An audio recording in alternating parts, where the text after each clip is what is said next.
Are you seriously laughing right now? I thought I saw a shark. You should have seen your face. It was hilarious. The gun was already loaded when she walked in. Kwon Jaesung had been in this business long enough to know that the people who walked through his office doors uninvited were either the bravest souls alive, or the most foolish.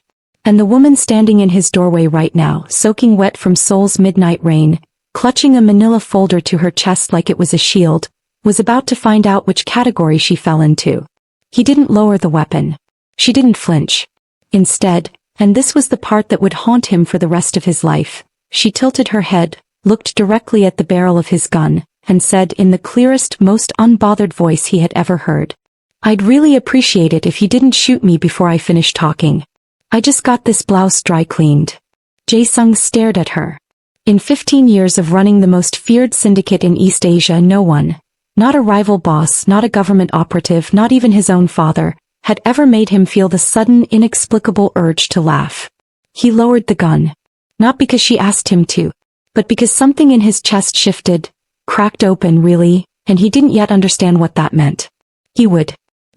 Before we begin, my mum said this video cannot reach 10,000 views and 1,000 subscribers.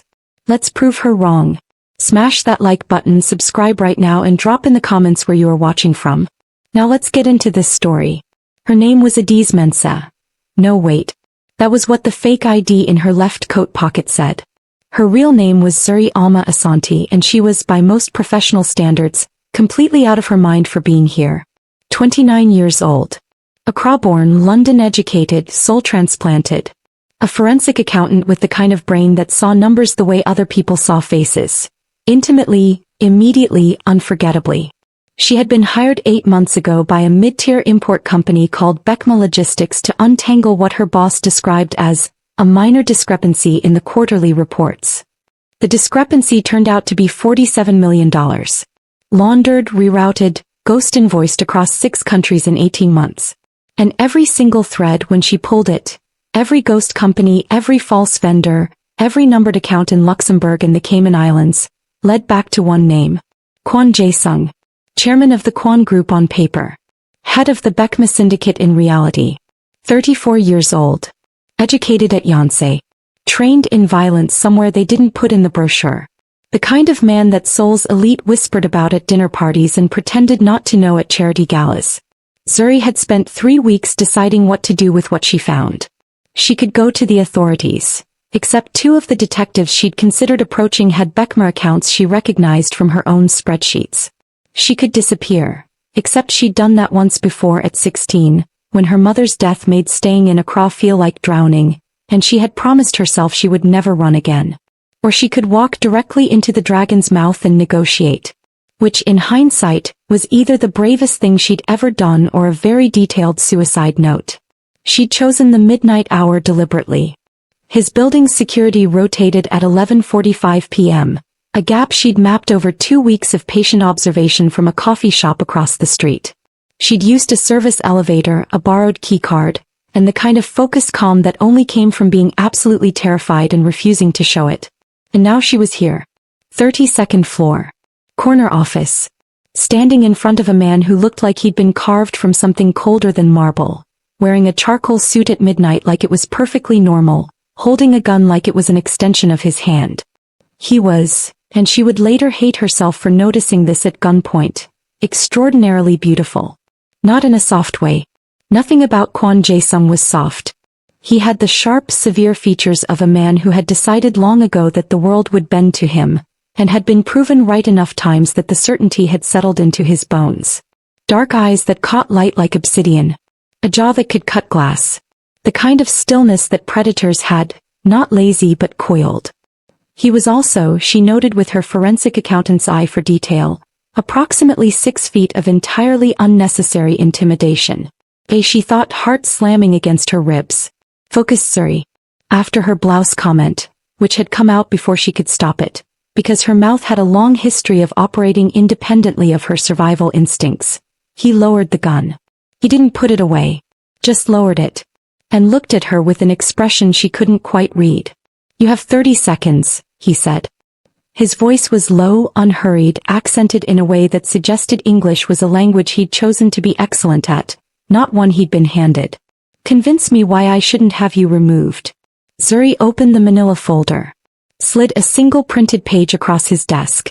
Because, she said, keeping her voice steady through what felt like extraordinary personal effort, I found the mistake in your money trail that 3 Interpol agents missed. And whoever made that mistake is either going to expose you within 6 months, or they already work for someone who wants to. The silence that followed was the loudest thing she had ever heard. Jaesung picked up the paper. Read it. His expression didn't change, but something behind his eyes did. Sit down, he said. I'd rather stand. In case I need to run. The corner of his mouth moved. Just barely. Almost, like the beginning of a smile. Miss Asante. Zuri Asante. Miss Asante. He set the paper down. Folded his hands. Studied her with the focused, unnerving attention of a man who had made a career of reading people. You walked into my building at midnight with evidence that could get you killed to warn me.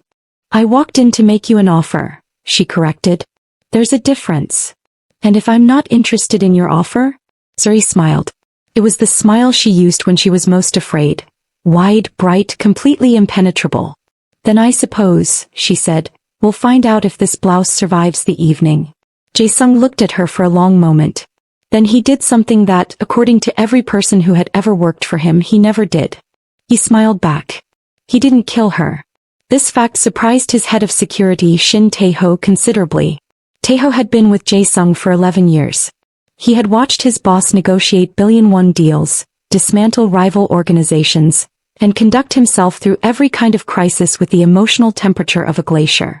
He had never, not once, seen Jaesung invite an uninvited guest to sit across from him and order food. And yet, at 12:17 a.m., Tae-ho received a text that read, 2 servings of jjajangmyeon from the kitchen. And whatever she wants to drink. Tae-ho stared at his phone for a full 10 seconds before typing back. Who is she? The woman in my office. The one we were going to remove? She stayed. Should I be concerned? The reply took longer than usual. Which in itself was concerning. Bring the food, Tae-ho. Inside the office, Zuri was pretending she hadn't just aged approximately 5 years in the last 20 minutes. She had spread her materials across the edge of Jaesung's desk. 3 months of documentation, annotated spreadsheets, a network diagram she'd drawn by hand because she didn't trust digital copies, and was walking him through it with the brisk efficiency of someone presenting a quarterly audit rather than evidence of organized crime. She found, to her own confusion, that it was surprisingly easy to talk to him. He listened the way very few people listened, completely without interrupting, without performing engagement. His eyes tracked every page with genuine, focused intelligence. He asked questions that were precise and incisive and occasionally made her feel like he'd already seen 3 steps ahead of her explanation. He was, she realized with deep personal inconvenience, extremely smart. Don't find him interesting, she told herself firmly. He's a crime lord. You are here for a business arrangement. That is all. This transfer, he said, tapping a line on her network diagram. You flagged it as anomalous. It goes through a shell company in Macau that doesn't appear anywhere else in your documented structure, she said. Which means either it was set up after the main architecture was established, a retrofit, or it was always meant to be invisible. What's your read? Retrofit.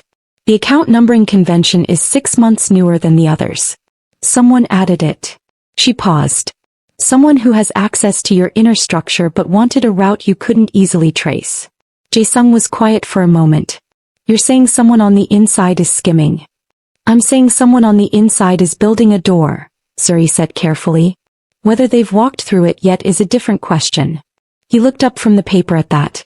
Really looked at her. Not the assessing, measuring look from before, but something more direct. Like he was recalibrating. The food arrived. Tae-ho set it down with the expression of a man who had significant questions and had decided, wisely, to ask none of them. Jaesung pushed a bowl toward her. Zuri blinked. Are you feeding me? You've been talking for 40 minutes. Eat. I don't take food from people who recently pointed guns at me. It's a personal policy. You walked into my building at midnight with evidence of my crimes. I think we're past conventional etiquette. She stared at the jjajangmyeon. It smelled extraordinary. She had not, in the chaos of preparing for what she'd privately been calling Operation Incredibly Stupid, eaten since noon. He picked up the chopsticks. "If I die," she said, "I want it on record that I thought this was a bad idea from the beginning." "Your record is noted." They ate in a silence that was, against all reasonable expectation, almost comfortable. Zuri found herself stealing glances at him. The way his fingers moved through paperwork, the small furrow between his brows when he was thinking, the fact that he ate with the kind of unhurried ease that suggested he'd long since stopped needing to rush for anything. "Why are you here, Miss Asante?" he asked eventually. Not aggressively. Genuinely. "I told you. The offer. Not the professional reason." He set down his chopsticks. "People who find what you found disappear quietly or go to the press. They don't walk in at midnight with a presentation and a business proposition." "Why this approach?" Zuri was quiet for a moment. "Because I'm very good at my job," she said finally. "And I've spent my whole career watching the kind of money you move destroy the kind of communities I grew up in. Not yours specifically, I don't know you well enough for that. But the system." She met his eyes. "I'm not interested in taking you down. I don't have the resources and frankly it's not my lane. But I am interested in making sure that whoever is building that door in your operation doesn't get to use it. Because when organizations like yours collapse, it's never the people at the top who suffer most." It was the most honest thing she'd said all night. Jaesung studied her. "And in exchange for your help finding this internal threat?" he asked. "You dissolve Beckma Logistics cleanly. No fallout for the staff. The 32 legitimate employees keep their severance." She held his gaze. "And you never look for me after this is done." He was silent for a long moment. "That's a very selfless offer," he said. "Don't flatter me. I'm also getting paid." I quoted myself a consulting fee in the folder. Page 7. He actually laughed at that. A short, surprised sound, like it had escaped without his permission. "Oh no," thought Zuri with absolute clarity. He has a great laugh. "I'll review your terms," he said, composing himself. The almost smile remained. "Come back tomorrow evening. 8 o'clock. "I have a condition," she said immediately. "Of course you do. No guns when I walk in." He tilted his head. "I can't promise my security won't be armed. I meant you specifically." Something shifted in his expression. Warmth maybe, just the faintest edge of it, breaking through all that composed certainty. "No guns," he agreed. Zuri stood, gathered her folders and turned toward the door. "Miss Asante." She looked back. "You're either the most courageous person I've ever met," he said, "or the most reckless." He smiled, the real one this time, not the armor one. "In my experience," she said, "there isn't much difference." She walked out into the Seoul midnight, heart still pounding, blouse still intact, and tried very hard not to think about the fact that Kwon Jaesung had watched her walk to the elevator without looking away once. She failed at that completely. The next evening, Zuri arrived at 7:58 p.m. Not because she was eager. Purely, she told herself, because she was professional. The building's lobby was different at night. All dark marble and recessed lighting, the kind of architecture that whispered money without ever having to raise its voice. A different security team was on the door. They were expecting her. This was somehow more unnerving than not being expected. She was escorted to the 32nd floor by a woman she hadn't seen before. Early 30s, severe ponytail, the practiced neutrality of someone who had seen everything and chose to react to none of it. "I'm Yuna," the woman said. "Mr. Kwon's executive assistant." "Zuri. I'm his," she paused. "I haven't actually figured out what to call myself yet." Yuna's composure flickered. "Just barely." "He said to tell you that dinner is arranged." "He what? Dinner?" Yuna opened the office door. "He made reservations." The office had been transformed. Not dramatically, it was still the same imposing corner space. But the desk had been cleared. A small table set up near the floor-to-ceiling windows with a view of Seoul's nightline that looked like someone had scattered a million fireflies across the dark. 2 chairs. White linens. Actual candles. Jaesung was standing by the window in a different suit, navy this time, no tie, looking out over the city with the easy ownership of a man who had decided a long time ago that everything he could see belonged to him. He turned when she walked in. "You're 2 minutes early," he said. "I'm always early. It's a flaw." She looked at the table. What is this? Dinner. I can see that. Why is it dinner? You negotiated a business arrangement last night. I prefer to conduct business over meals. Zuri looked at the candles. The view. The fact that there was a single flower, a bird of paradise, vivid orange, in a slim vase at the center of the table. This looks less like a business dinner, she said, and more like you're trying to impress me. Jaesung pulled out her chair. Sit down, Miss Asante. You didn't deny it. Sit down. She sat. Mostly because the view from that chair was genuinely breathtaking and she wanted a better look. That was the only reason. The food came in courses, Korean Ghanaian fusion, she realized with a jolt of surprise. Jollof spiced rice alongside doenjang jjigae. Kelaweel, fried plantains dusted with ginger and pepper, served next to japchae. It was impossible and perfect and made her chest ache with a homesickness she hadn't expected. How did you? She looked up. You mentioned Accra last night, he said simply. He'd listened. She'd said it once in passing and he'd listened. Do not make this mean something, she told herself. She made it mean something anyway. The kelaweel is almost right, she said, keeping her voice light. Too much ginger. I'll tell the chef. You'll tell, she blinked.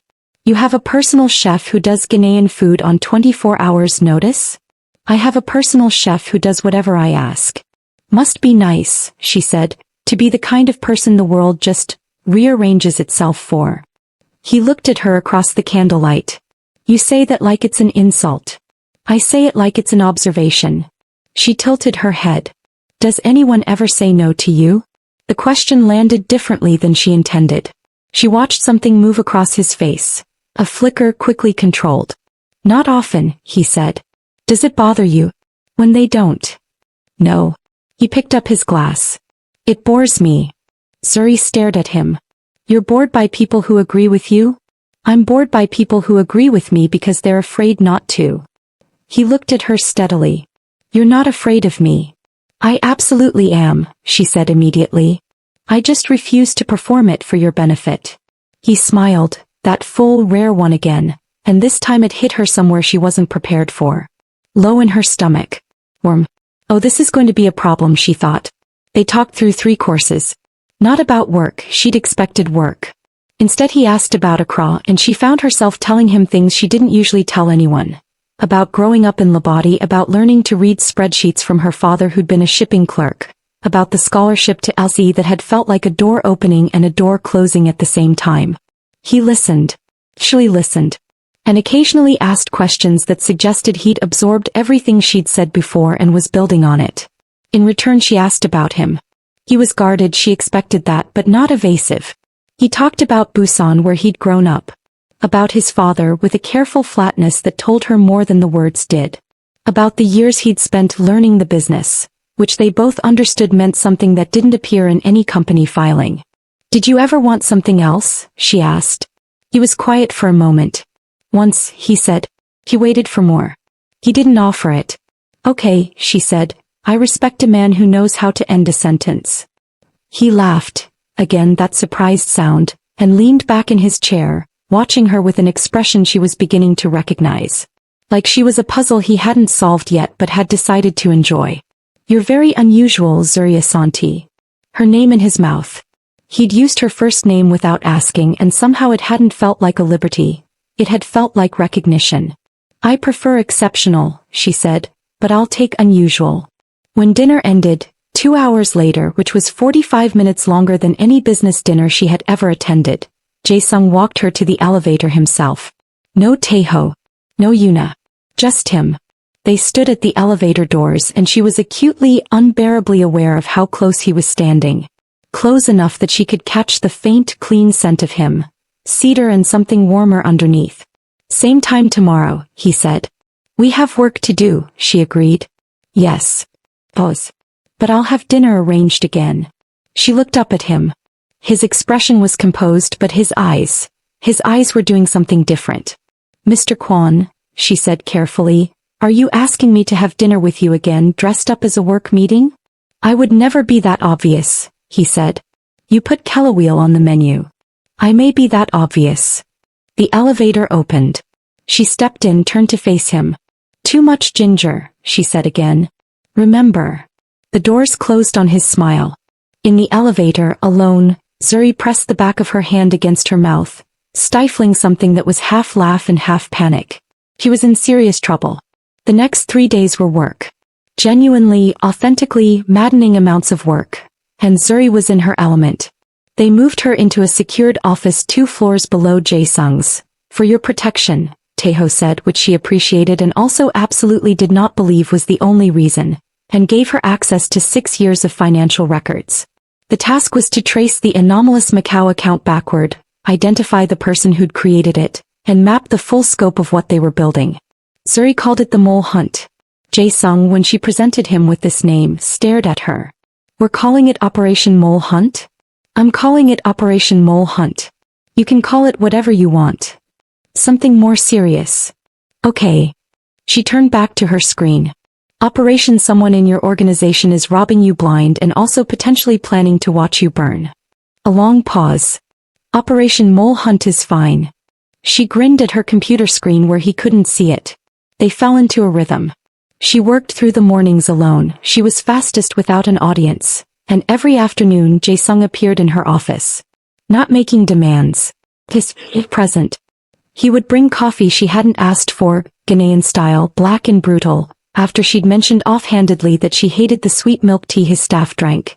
Sit across from her and work through his own files while she worked through hers. He tried not to find it domestic. She found it devastatingly domestic. On the 3rd evening she found the first concrete lead. A name attached to the Macau account. Not a real name but a pattern in the alias construction that matched internal HR records. She was cross-referencing it with access logs, neck bent over the screen when she felt it. His hand. On her shoulder. Light brief, he'd leaned over to look at her screen and steadied himself without thinking about it. The touch lasted maybe 2 seconds. Zuri's entire nervous system treated it like an earthquake. He kept perfectly still.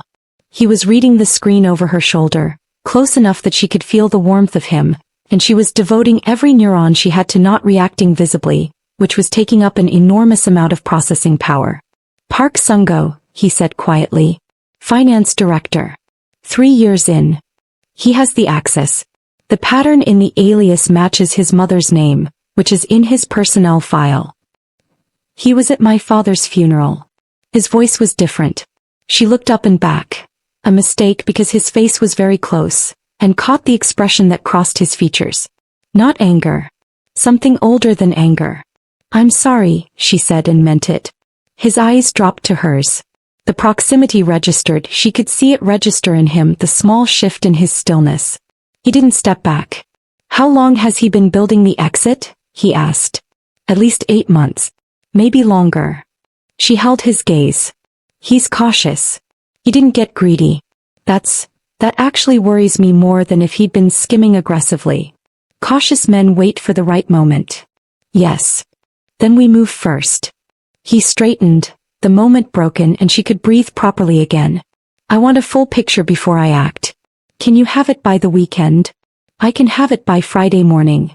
I'll make it worth your while. I already gave you a quoted fee, she said. On page 7. I know. Something in his tone made her look up again. I meant dinner. A pause stretched between them, full of things neither of them was saying. You can't just use dinner as a currency, she informed him. It seems to be effective. That is a terrible negotiating habit and I refuse to reward it. She turned back to her screen. I'll see you at 8. She heard rather than saw him moving toward the door. Zuri. Her first name again. She hated how quickly she responded to it. Don't work past midnight, he said. You make mistakes when you're exhausted. I read your terms. I'm paying for your best work. The audacity, she muttered. What? I said understood. The door closed. Zuri put her face in her hands. She thought about the weight of his hand on her shoulder, casual, unthinking, warm, and the way he'd said her name and the coffee he brought every afternoon without being asked. You are a professional, she told herself firmly, working a clearly defined engagement with a clear exit strategy. You do not develop feelings for the clients. Especially not clients who own weapons. She picked up her coffee. It was, she noted, exactly the way she liked it. She had a problem. A very, very beautiful problem with dark eyes and a devastating laugh. Friday morning she delivered the full mole hunt report. It was 22 pages, annotated with a 3-tier action recommendation and a timeline for exposure risk. She handed it to Jaesung over the office desk and stood back with the professional composure of someone who had not spent the last 72 hours also thinking about the way he looked when he laughed. He read for 12 minutes without speaking. Then he looked up and said, "This is extraordinary work." "I know," she said. He blinked. "Most people say thank you when given a compliment," he said. "Most people worked hard for the compliment and can acknowledge that without false modesty." She crossed her arms. "Also I know because I was there while I was doing it and it was, objectively, extraordinary. I found something in your books that 3 trained investigators missed over a 6-month window." Jaesung stared at her for a moment. "You are the most confounding person I have ever met," he said, and it came out sounding less like frustration and more like wonder. "Thank you," she said. "That one I'll take." He set the report down. "We deal with Sungo on Monday. The weekend is yours." "I have more analysis I could." "The weekend is yours, Zuri." His voice was gentle, firm. The combination was doing things to her equilibrium that she resented. "Take 2 days. You've earned it." "And what will you be doing with your weekend?" she asked because she was apparently incapable of simply accepting things. He looked at her for a moment. Then, "I have a boat." "You have a boat?" "On the Han River. I take it out on Saturday mornings. Early. Before the city wakes up." He paused, and she could have sworn that Kwon Jaesung, who had never looked uncertain in his life, looked just for a fraction of a second uncertain. "You could come." The offer sat between them. Zuri thought about all the reasons this was a bad idea. He had a list. It was long. It included items like professional boundaries and you work for this man and he runs a criminal organization and you are planning to disappear after this engagement concludes. "What time?" she asked. His exhale was barely audible. 6 a.m. "I'll send a car. I can get myself there." "I know you can. I'd prefer to send a car." She looked at him. He looked back. There was something in his expression. Not the command and control face he wore in meetings. Not the composed mask he showed the world. Him asking. Without quite being able to make it not feel like asking. "Fine," she said. "Send the car." Saturday morning was pink-skied and cool, the Han River calm and wide, the city barely awake. The boat was not what she'd expected. Not a flashy display of wealth but something lean and clean and fast. The kind of craft that suggested the person who chose it cared about the experience more than the statement. Jaesung was already on board when the car delivered her to the dock. No suit. This version of him was a revelation. Dark jeans, a simple gray shirt, sleeves rolled up. The composed armor of him was still there but worn lighter, like he'd allowed himself a morning off from it. He held out a hand to help her aboard. He took it. The contact lasted longer than necessary. Neither of them rushed to end it. They went out onto the river in the early quiet, and Seoul turned gold around them, and Zuri sat at the bow with the wind in her braids and felt something in her chest she hadn't felt in years. She felt free. "You look happy," he said from behind her. "I am." She didn't turn around. "Water does this to me. Back home my grandmother's house was near the coast. I'd wake up early and just sit by the water. Before everything started." "Before everything started," he echoed. "The day. The expectations. All the being a person in the world." He finally looked back. He was watching her with that expression, the one she couldn't fully decode but felt all the way down to her marrow. "Don't you ever want to just stop? Just for a morning?" "That's what this is for," he said quietly. He understood then. This was his. This private, early morning, pre-city quiet. He'd invited her into the one place where he let himself just be. The weight of that understanding settled over her like the sunrise. They were quiet together for a long time. It was the best kind of quiet, full not empty. He brought food, hotteok and fresh fruit, which she ate leaning against the side rail, stealing pieces of his mango when he wasn't looking. "I can see you," he said without turning his head. "I don't know what you're talking about." "The mango, Zuri. It was reaching toward me. I was helping it fulfill its destiny." He laughed. Openly, fully, the kind of laugh that took over his whole face, and Zuri felt it like a physical impact. At some point in the late morning, sitting beside each other on the boat's bench, their shoulders touching, watching the city wake up, he said, "Tell me something no one knows about you." She thought for a moment. "I'm terrified of escalators." He turned to look at her. "Escalators? Moving stairs?" "Yes. I will walk up 6 flights before I step onto a moving staircase. You walked into my armed office at midnight, but escalators are the line. Midnight gunmen I can negotiate with. Escalators are mechanically unpredictable." He was quiet for a moment. Then, "I can't swim." She stared at him. "You have a boat?" "Yes." "You brought me onto a river boat and you cannot swim?" "I have a life vest below deck." Kwon Jaesung. He was trying very hard not to laugh. "That is the single most chaotic thing you have said to me." "I know. You run an international organization." "I know. And you cannot swim." "I'm aware of the contradiction." His expression was pained and amused at once. "I didn't learn as a child and now it feels late." "It is never too late to learn to swim. Zuri. I could teach you." He looked at her. Something shifted in his expression. Softer, warmer, a little overwhelmed, like a man who had not expected to be offered something and didn't quite know what to do with the offer. "Maybe," he said very quietly. She bumped his shoulder with hers. A small, casual gesture. "Easy." He bumped her back. They sat there shoulder to shoulder, floating on the Han River while Seoul came alive around them, and Zuri thought, "I am so completely in trouble," and for the first time in years didn't mind at all. Monday came fast. The Sungo situation was handled with the efficiency and quiet devastation that Zuri was beginning to understand was Jaesung's signature. Clean, contained, no unnecessary theater. Sungo was confronted, the evidence presented, the account frozen. There were no raised voices. There were no scenes. There was just Jaesung across a conference table, very still, and the complete collapse of a man who had underestimated him.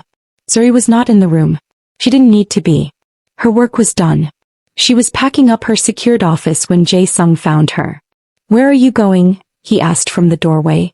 "The engagement is complete," she said, not turning around, keeping her voice professional. "Sungo is dealt with, the accounts are secured, your exposure is neutralized. Page 7 of my terms." She folded a folder into her bag. "Everything's done." Silence. "The second half of your fee has been transferred," he said. "I saw. Thank you." More silence. She kept packing, moving methodically, not looking at him. "Zuri. Don't." The word came out softer than she intended. She stopped. Pressed her hand flat on the desk. "Don't make this harder than it needs to be. You're leaving." That was always the plan. Whose plan? He turned then. He was standing in the doorway with his hands in his pockets and his composure fully assembled, but his eyes were doing what they always did when the mask slipped, saying everything he wasn't saying. "Mine," she said. "My plan. I come in, do the work, walk out. Clean. That was the deal. The deal you made before." He stopped. "Before what?" she asked, because she needed him to say it. Or not say it. She needed to know which one it was going to be. He crossed the room in 4 steps. Not fast, deliberate. He stopped close. Too close. The way he always stood, that was beginning to rewire her understanding of personal space. "Before the boat," he said quietly. "Before any of it." She looked up at him. She was 5'7" and he made her feel the full height difference in a way she found deeply irritating and completely disarming. Jaesung. His first name. She'd never used it before. Something in his expression cracked open. "Stay," he said. Not a command. She'd heard his commands. This was different. Stripped, direct, honest in a way she suspected he was rarely honest. "Not for work. Stay because," he exhaled, "because I've had dinner with half of Seoul's most powerful people and never wanted any of those conversations to continue. And I have not stopped wanting this one to continue since the first night." Her heart was doing something aggressive and unhelpful. "You're a crime lord," she said, because someone needed to be practical. "Yes. I have a whole life in London." "I know. This is," she stopped. Search for the right word. "Complicated. Everything worth having is." She looked at him for a long moment. The city glittered behind him through the window. He was, she thought, the most singularly compelling person she had ever stood near, and she had stood near some extremely compelling people. I'm not disappearing into your world, she said finally. I'm not becoming someone you keep. I have a career and opinions and a serious position on the ginger to plantain ratio that I will not be compromising on. I would never ask you to. And I need you to understand that I will tell you when you're wrong. Frequently and with evidence. I'm counting on it. Something in his voice was warm and certain and entirely undone at the same time. And I can't be involved in anything that hurts people. Real people. That's a line I don't cross. Neither do I, he said. And she believed him, not blindly, but because she'd spent 3 weeks in his finances and understood the shape of him better than he probably knew. She held his gaze. 2 weeks, she said. I'll stay 2 more weeks. We see what this is. And after 2 weeks? We negotiate. The corner of his mouth moved. You negotiate everything. It's my primary skill. He lifted his hand and tucked a loose braid back from her face. Gentle, careful, like she was something precious. And Zuri's breath caught in a way she refused to acknowledge. 2 weeks, he said. Don't make me regret it. I won't. He was very close. The city behind him. The evening tilting toward night. His hand still near her face. You can, she started. He kissed her. Brief. Just the press of his mouth to hers. Soft, unhurried, asking. Not taking. He pulled back just far enough to read her face. She took his collar in her hand and kissed him back. This one wasn't brief. When they finally separated, Zuri was breathing harder than she would have liked and Kwon Jaesung, composed, controlled, untouchable Kwon Jaesung, looked completely undone. 2 weeks, she said again because she needed to hear herself say something coherent. His smile was slow and warm and entirely new. 2 weeks, he agreed. The next 12 days were the most alive Zuri had felt in years. He showed her soul the way only someone who owned it could, not the tourist facade but the city underneath. The 4 a.m. fish market in Noryeongjin where vendors called out to each other across ice-packed rows of silver and color. A noodle shop in a Mapo alley that had no sign, no menu, and a wait list Jaesung had somehow jumped through methods she did not ask about. A rooftop in Itaewon where you could watch the Han River turn to copper in the evening light. She showed him what she saw, which was different from what he saw, and that difference was something they spent hours talking about. The way the city looked to someone who'd grown up watching across sprawl and burn and reinvent itself. The way she navigated with her body and her gut and her instinct rather than the maps and influence he used. He was endlessly, genuinely fascinated by this. Not in the way people were fascinated by difference as a novelty, but in the way you were fascinated by someone who showed you a door you'd been standing next to your whole life without knowing was there. He was learning. He was learning. It was exhilarating. He was also, she discovered, a terrible loser. This came out during a late-night board game session. She'd found a Scrabble set in his apartment's game cabinet, dusted it off, and trounced him so thoroughly in the first round that he had spent 15 minutes arguing that jollof should not count as a proper noun. It's a cooking style, he said. It's a cultural institution, she said. It's a proper noun. Everything meaningful is Jaesung. He looked at her over the board. She looked back, absolutely uncompromising. He played his next word with tremendous wounded dignity. She won again. He took it marginally better. Rematch, he said. I will beat you every time. Rematch, he said again. They played 3 more rounds. He won all of them. He kissed the side of her neck between rounds 3 and 4 in what she was fairly certain was a deliberate strategy of distraction, and she dropped 14 points on a word she should have gotten 30 from. That was cheating, she informed him.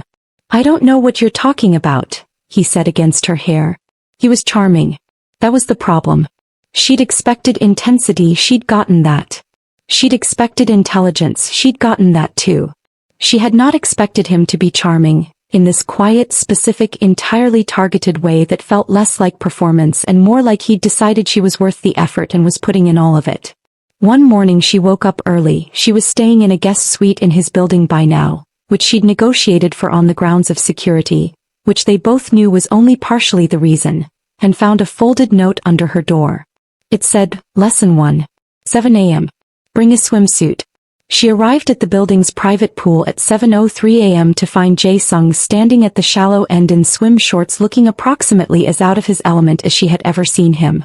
This was your idea, she reminded him. I'm aware. You look like you're facing a firing squad. Water is unpredictable. Water is just water, Jaesung. She slipped into the pool at the shallow end. Come in. He descended the steps with the caution of a man who had negotiated international criminal enterprises but found this particular challenge significant. She kept her face neutral only through enormous effort. He was, predictably, infuriatingly, a fast learner.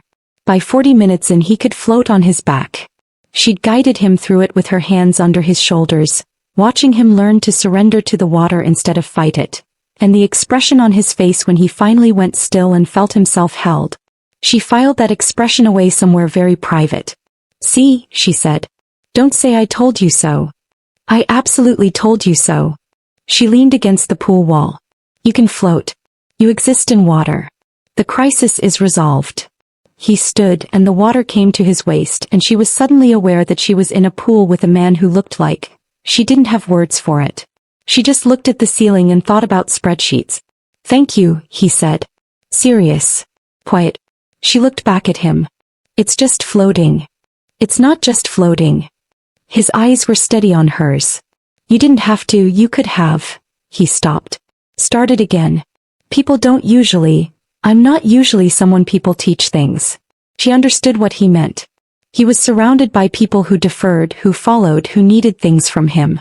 The simple experience of someone patiently teaching him something, not to impress him, not to need something in return just because she'd offered and meant it, was foreign enough to move him. She crossed the small distance between them in the water. You're a very strange man to care about, she told him honestly. Likewise, he said. He splashed him. He was so genuinely shocked that he sputtered, and then came after her with the vengeance of a man who had been waiting his entire life to win something against her, and the pool erupted in chaos, and Zuri laughed so hard she got water in her mouth. Later, wrapped in towels on the pool deck with coffee between them and Seoul coming to full morning life outside, she thought, I am out of time. 2 weeks had almost passed, and she had absolutely no idea what she was going to do about it. On the last night he took her somewhere different. No Seoul skyline. No private boat. He drove, himself, which surprised her, no driver, through the city and out toward Bukhansan, the mountain that rose at Seoul's northern edge. Up a winding road through dark pines, to a small clearing with a view that made the city below look like a circuit board powered by starlight. There was a blanket, tea in a flask, and Jaesung, who had dismantled criminal operations and built an empire and never looked uncertain about anything, sitting beside her on a mountain with his elbows on his knees and something unresolved in every line of him. She let the silence hold for a while. Say it, she said eventually. He looked at her. Whatever you've been working up to all week, she said.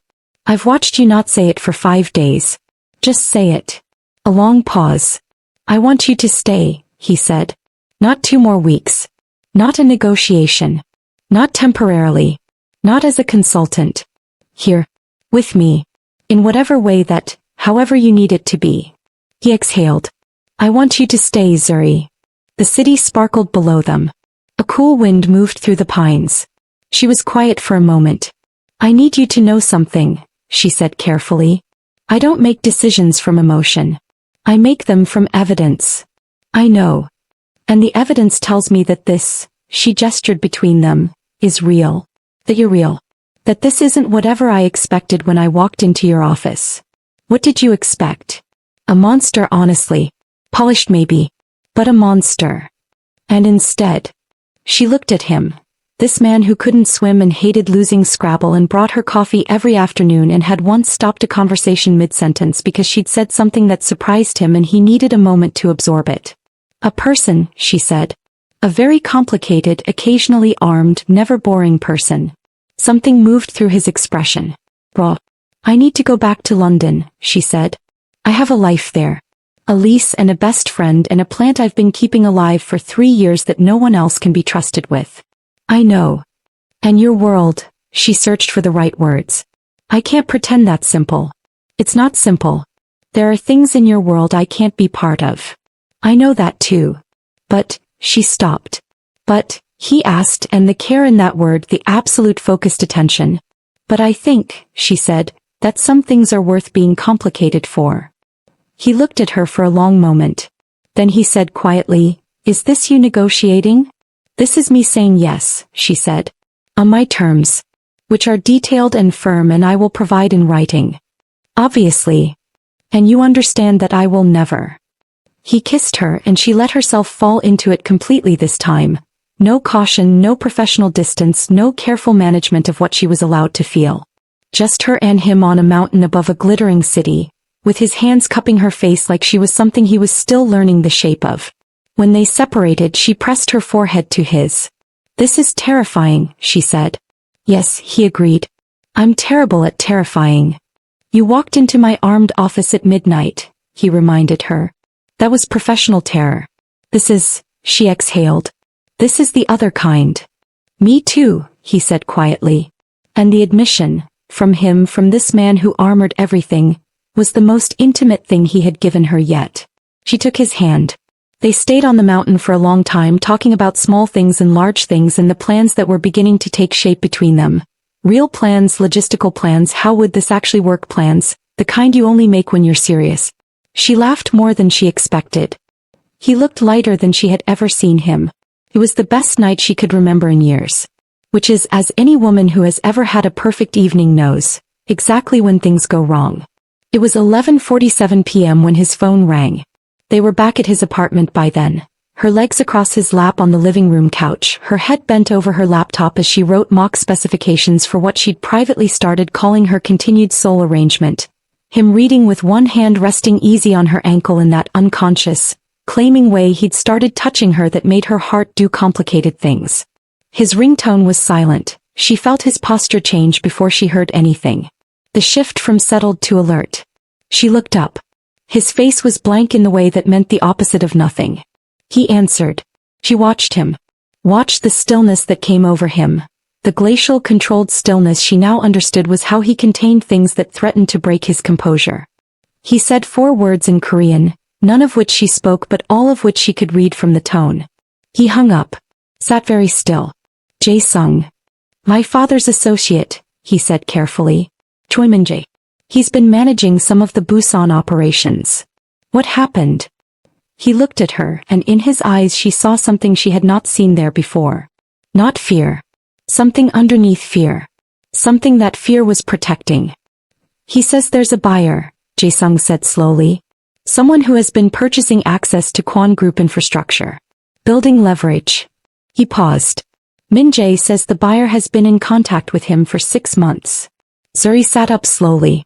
Her brain, her forensic accountant's brain, pattern finding, relentless, was already running. The Macau account, she said. Yes. Sungo wasn't the architect, she said, and felt the pieces settle into a shape that was very cold. He was a piece. Someone was building something larger. The Macau account was an access point, not a theft. They weren't taking money, they were building a map. Jae-sung looked at her. A map of what?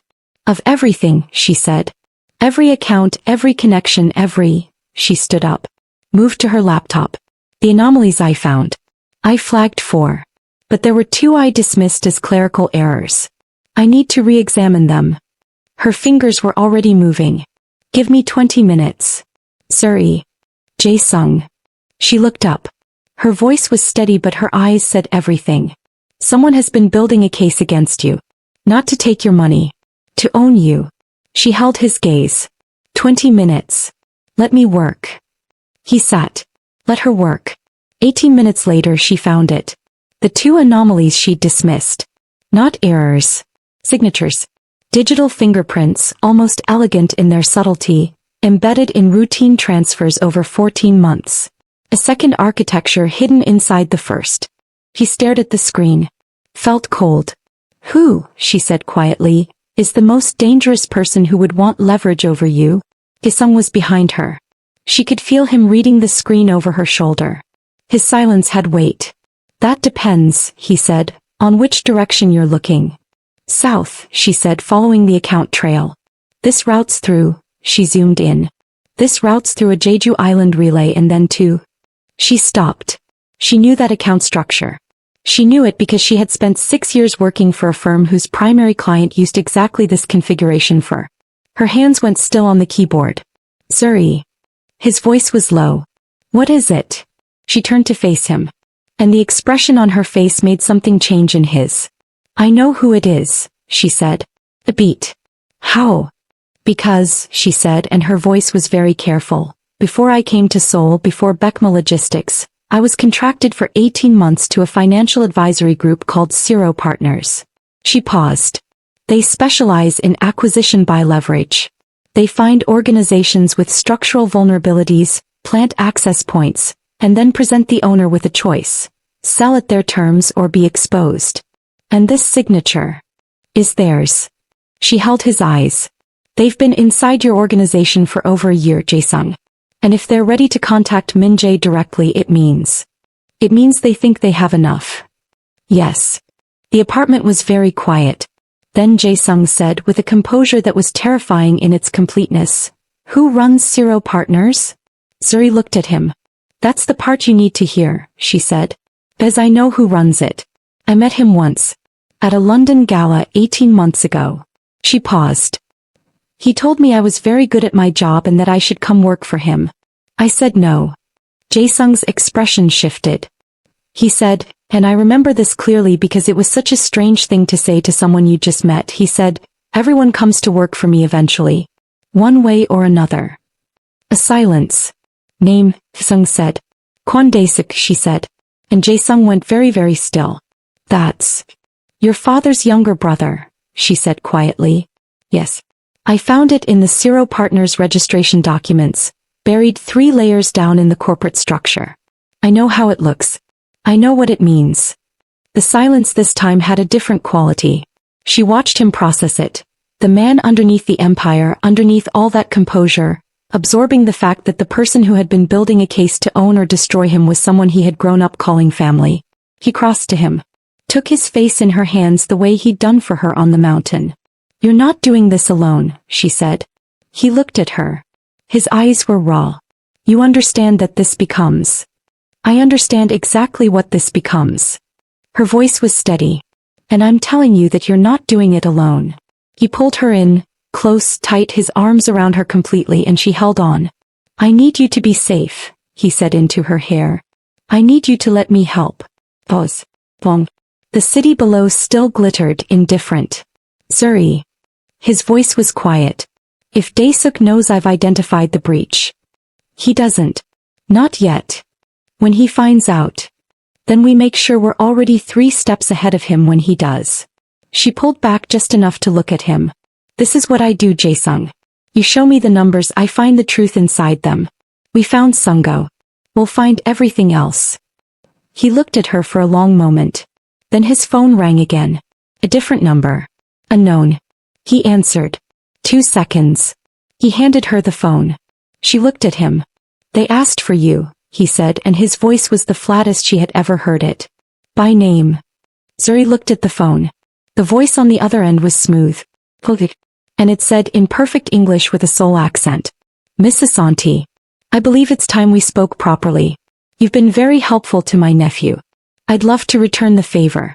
Meet me tomorrow. Alone. Or..." Pause. "I'll make sure he finds out exactly how you first came to know about BECMA Logistics. And who sent you." The line went dead. Zuri lowered the phone. She could feel Jaesung watching her. She could feel the question that had just been planted between them. A question she had been hoping to answer on her own terms, in her own time, in the way that she had planned from the very beginning. Someone who sent her. She looked up at him. His eyes were steady. Patient. Waiting. And Zuri Asante, who had walked into a lion's den and somehow found something worth fighting for inside it, took a breath and began to tell him the part of the truth she had been holding back. The part that changed everything. To be continued in part 2. Drop in the comments. Did you see that ending coming? Who do you think sent Zuri to Jaesung in the first place? And is their love strong enough to survive what's coming?